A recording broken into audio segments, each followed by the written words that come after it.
ನಮಸ್ಕಾರ ವೀಕ್ಷಕರೇ, ನಾನು ನಿಮ್ಮ ತಾರಿಣಿ ಮಾತಾಡ್ತಾ ಇರೋದು.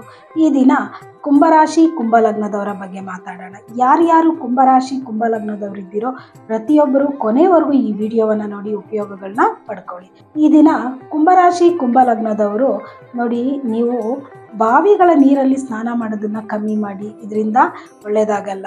ಈಗೆಲ್ಲೋ ಹೋಗಿರ್ತೀರ, ಯಾವುದೋ ದೇವಸ್ಥಾನದ ಹತ್ರ ಬಾವಿ ಇರುತ್ತೆ, ಅಲ್ಲಿ ಸ್ನಾನ ಮಾಡೋದು, ಇದನ್ನ ಮಾಡಕ್ಕೆ ಹೋಗ್ಬೇಡಿ, ಒಳ್ಳೇದಲ್ಲ. ನದಿ ಇಲ್ಲ ಸಮುದ್ರದ ಸ್ನಾನ ನಿಮಗೆ ತುಂಬ ಒಳ್ಳೇದಾಗುತ್ತೆ. ಹಾಗೆ ನೀವು ದೇವಸ್ಥಾನಗಳಲ್ಲಿ ಸಾಮೂಹಿಕವಾಗಿ ಅನ್ನದಾನವನ್ನು ಮಾಡಕ್ಕೆ ಹೋಗ್ಬೇಡಿ. ಸಾಮೂಹಿಕವಾಗಿ ಅನ್ನದಾನ ಮಾಡೋದ್ರ ಬದಲು ಸಿಂಗಲ್ ಆಗಿ ಒಬ್ಬರೇ ಒಂದು ಅನ್ನದಾನವನ್ನು ಮಾಡಿಸಿ, ಇದರಿಂದ ಕೂಡ ತುಂಬ ಒಳ್ಳೆಯದಾಗುತ್ತೆ. ಹಾಗೆ ನೀವು ಊಟ ಮಾಡೋದಕ್ಕಿಂತ ಮುಂಚೆ ಒಂದು ಇಡೀ ಅನ್ನವನ್ನು ಕಾಗೆಗಳಿಗೆ ಹಾಕಿ ನೀವು ಊಟ ಮಾಡೋದ್ರಿಂದ ಕೂಡ ತುಂಬ ಒಳ್ಳೆಯದಾಗುತ್ತೆ. ಹಾಗೆ ನೀವು ಮಣ್ಣಿನ ತಟ್ಟೆಯಲ್ಲಿ ಊಟವನ್ನು ಮಾಡೋದು ಶುರು ಮಾಡಿ, ಇದರಿಂದ ಕೂಡ ನಿಮ್ಮ ಲಕ್ಕು ಆಕ್ಟಿವ್ ಆಗುತ್ತೆ. ಹಾಗೆ ನೀವು ಸೂರ್ಯ ಅಸ್ತವಾದ ನಂತರ ಪೂಜೆಯನ್ನು ಮಾಡಿ, ಇದರಿಂದ ನಿಮಗೆ ಲಕ್.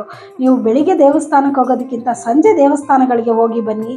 ಯಾರು ಕುಂಭರಾಶಿ ಮತ್ತು ಕುಂಭಲಗ್ನದವರು, ಇದರಿಂದ ನಿಮಗೆ ಶ್ರೇಯಸ್ಸು ಖಂಡಿತವಾಗ್ಲೂ ಆಗುತ್ತೆ. ಅಭಿವೃದ್ಧಿ ಆಗ್ತೀರಾ ನೀವು. ಸಂಜೆ ಟೈಮಲ್ಲಿ ದೇವಸ್ಥಾನಕ್ಕೆ ಹೋಗಿ ಬನ್ನಿ. ಹಾಗೆ ನೀವು ನನ್ನ ಯೂಟ್ಯೂಬ್ ಚಾನಲ್ ಆದ ಆಸ್ಟ್ರೋ ತಾರಿಣಿ ಹೋಲಿಸ್ಟಿಕ್ ಸೆಂಟರ್ಗೆ ನೀವು ಸಬ್ಸ್ಕ್ರೈಬ್ ಆಗಿ ಬೆಲ್ ಐಕನ್ನ ಪ್ರೆಸ್ ಮಾಡೋದನ್ನು ಮರಿಬೇಡಿ. ಹಾಗೆ ಈ ವಿಡಿಯೋ ಯಾರಿಗೆಲ್ಲ ಅವಶ್ಯಕತೆ ಇದೆ ಅವರಿಗೆ ಶೇರ್ನ ಮಾಡಿ.